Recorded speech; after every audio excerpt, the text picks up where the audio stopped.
চলো দেখি বিয়োগ করা বলতে কি বোঝায়। তো মনে করি আমরা বের করতে চাই যে 4 বিয়োগ 3 কি। তো মনে করি আমরা বের করতে চাই যে 4 বিয়োগ 3 কি।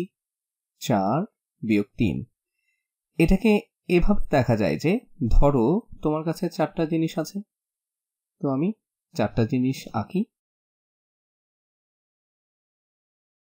তাহলে এই যে 1 2 3 আর 4। তো এই যে এখানে 4টা জিনিস, তাহলে যখন আমি বলছি যে বিয়োগ 3 অথবা আমি 4 থেকে 3 বিয়োগ করতে চাচ্ছি, তখন এটাকে এভাবে চিন্তা করা যায় যে আমি ওই 4টা জিনিসের মধ্যে থেকে 3টা জিনিস সরিয়ে নিচ্ছি।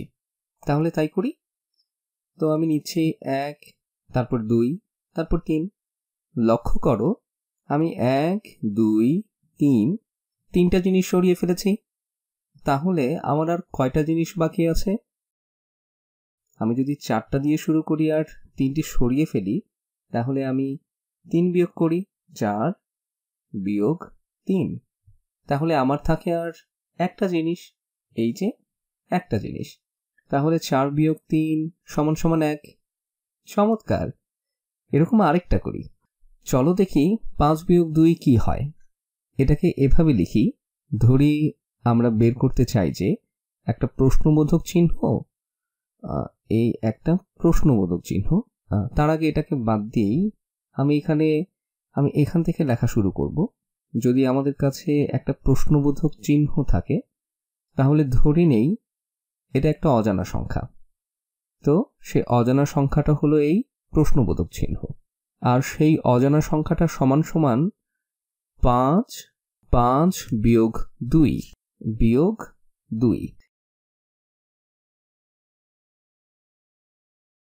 তাহলে এটা কি হবে? আমরা এটাকে দৃশ্যমান করার চেষ্টা করি।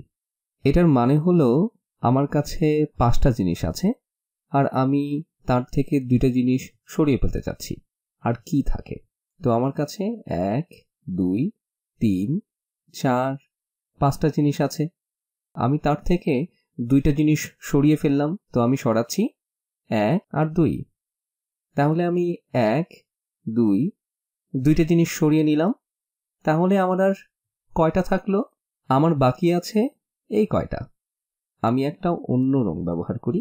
আমার আর বাকি থাকে এই বেগুনি রঙের জিনিসগুলো। তো এগুলো আসলে কতগুলো?